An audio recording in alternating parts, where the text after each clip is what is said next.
Our quest to find the best Vue UI library lead us to this hidden gem. A library that has more than 90 plus components and ready to transform your web development experience. Hi, I am Jahid. I am excited to explore PrimeVue with you today. At first glance, you might think this is just like another Bootstrap-like framework, but that's where it gets interesting. PrimeVue has a special feature called Unstyled mode, which lets us add our own style and make all the components our own. Imagine if ShadCN and Material UI had a baby. That's basically PrimeVue. Now let's see PrimeVue in action. Let's see how you can install PrimeVue in our Vue project. So the installation process is pretty simple and straightforward. So let's open our terminal and let's go to the desired folder. So what I'll do, so first thing, it is asking us for the project name. I'm just going to use Vue PrimeVue. And then of course I need the TypeScript support, and I don't need the JSX support, and we don't even need the Vue router as of now. We don't need the Pinia, we don't need testing. We just want to see how we can install the PrimeVue. Alright, so our project is initiated. Now let's go inside the Vue Prime, and what I will do, we'll run yarn install. Alright, so in one side we have our Vue project, and in another side we have the documentation of the PrimeVue. So the first thing we will do, we will install the PrimeVue. So let's run yarn add PrimeVue, and our PrimeVue is installed. Now let's run the application yarn dev, and it would be started running on 5173. So let's go to localhost 5173. And as you can see, we have the white application. So what I will do, I will remove all this so that we have a clean slate. Let's remove all of that, and we might have the styles as well. So we'll just get rid of the styles, and let's get rid of everything else. All right. So now that we have the main app.vue, we don't need any other folders or files. So let's just delete them. We don't even need the components. Let's delete that as well. So since we have the PrimeVue installed, what we can do, we can come here, we can get rid of the first statement, and just below the first import, what we can do, we can write import PrimeVue from PrimeVue. So this is basically our plugin. So what you can do now, we can assign this to our app, and then we can use app.use and then PrimeVue. So now we have to remove this, and we have to use app.mount, just like that. All right. All right, so our PrimeVue has been added. So what we can do, let's go back to the documentation, and let's try to import the button component. So each component comes as a separate file or a separate import, so you don't need to worry about importing all the files at once. So let's copy this. Let's try to import it inside our app.vue, and let's try to use this.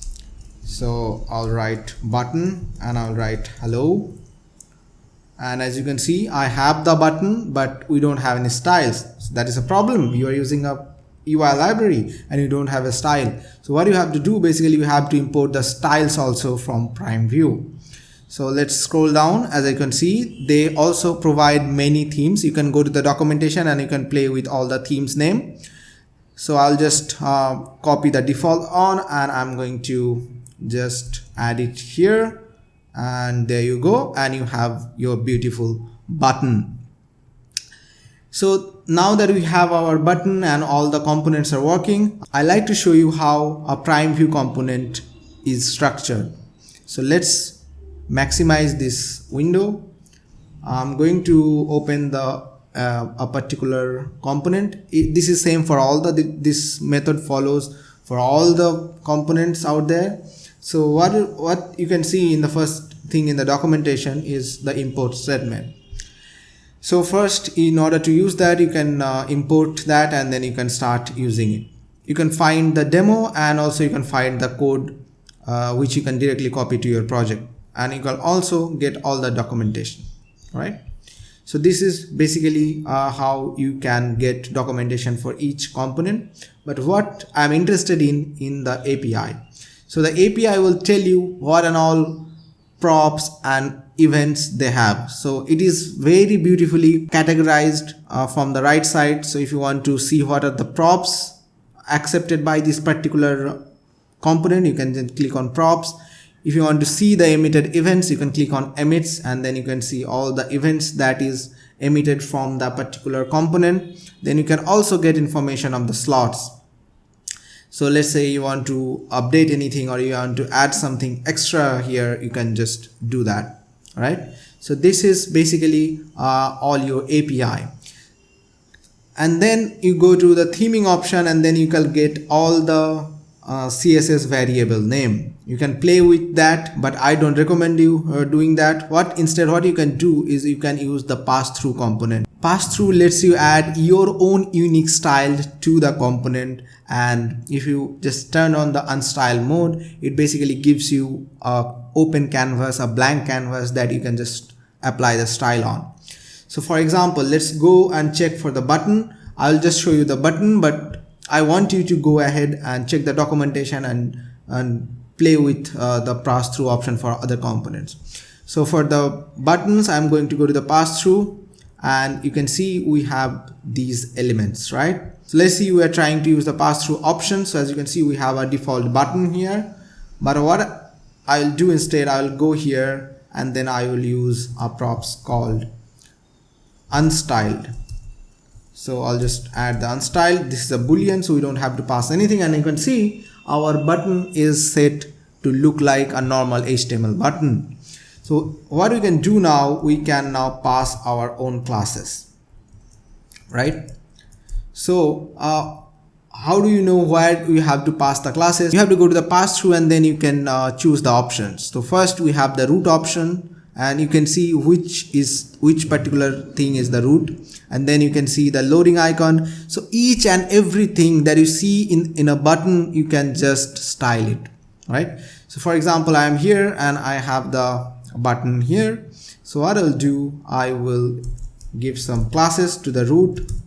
So in the root, inside the root, I'm going to give classes, and let's say if you want to add some attributes, you can do that right here, for example ID or something else. So let's add some classes. So what I'll do, I'll give btn, right? Now that you have the option to add any classes, what you can do, if you don't like to write CSS, you can install TailwindCSS in the same project, and then you can use the Tailwind classes. Isn't that awesome? Now let's try to give some style to it. So I'll use the style, and inside the style, let's just give some basic style. So I'll just give background color red and color white, right? And then I'll go and refresh, and as you can see, I have a ugly looking button, but you can make it your own. No one is stopping you. So basically what I'll do, I'll give a border radius of 10 pixel, and then I will give a border of none, and then I'll also give some padding. I'll give padding from top to bottom 10 and 20 pixel from left to right. And if I refresh, you can see we have a less ugly looking button, but it's still ugly. You get the point how you can, basically do the styling. So this is how you basically add your own style to a component. This is an example of button which has a very less number of options, but the process is same for all the components. So basically this is how you use the unstyled mode. But you might be asking that, do you have to use this in all the places where you use the button? No, you don't have to repeat your code multiple times. Instead, what you can do, you can use the pass-through option right when you initialize the plugin. So let's scroll down and let's see how that works. So normally how you do it is you give a pass-through props, and then you write the pass-through option and you give the classes. So you can see they have used Tailwind classes here. So let's scroll down and let's see how it can be added globally. When you create the plugin and add it to the Vue, then you can use the pass-through option, and then you can give the component name, and then you can use the pass-through option inside the component name. So as you can see, they have used an example for the component panel. They have then given the color to the header, and they have used Tailwind CSS. So using that, you can pretty much customize all the component, and you don't have to use any style from PrimeVue, right? Now that you have understanding of how we can do the Unstyled globally, let's see what is the process for integration with Tailwind CSS. So if you don't know how to install Tailwind CSS, it is pretty much easy. Just go to the Tailwind CSS documentation, and then you can just add it. This plugin doesn't need any extra setup. You can just pass the classes, and then the Tailwind will take care of the rest. Alright, now let's look at the icons options. So PrimeVue has its own icon library, but I don't use that. What I basically use is I use Iconis library, which has more than 100,000 icons. It consists of more than 11,000 library, and I can basically find any icon I want from here. So you might think that if it comes with icons and you want to use some different icon, how do you do that? So you don't need to include their icon library. You can click on the custom icons, and you can see how it is done. So for each icon, they have defined slots in all the components. For drop down, you can see it is drop down icon. For other, it might be different. So you can see they have given you an example of material UI. Maybe you are using something else, maybe next icon. Then in this case, you'll just define your next icon here. And how do you know what template name you should use is if you have to go to the components, and then if you go inside the API, and then if you go inside the slots, then you will be able to know what icon they are using. So as you can see, drop down icons. So autocomplete also has something called drop down icon. You can use that, and then you can use your own icon. What I like about PrimeVue is that it is truly customizable. You are not overriding any styles. You are just setting the Unstyled mode on, and then you are adding your own style without overriding any framework based styles. So how I basically use it is I pair it with Tailwind CSS, and then I create a wrapper component for all the components, and I add my styles, and then I use it everywhere in my project. Alright, now that we have good understanding of PrimeVue, let's summarize what we have learned so far. We have discovered that PrimeVue is not only just another UI library, but it's a toolkit with more than 90 plus components. Its core strength include accessibility and extensive component library, and an unmatched customization and theming options. Before we sign off, I want you to hear from you. So if you have ever used PrimeVue, then do let us know your experience. If you have any question, you can either ask in the comment, or you can join the Discord channel where we discuss about Next and Vue ecosystem in general. That's it. This is Jahid signing off. I'll meet you in the next one. Bye.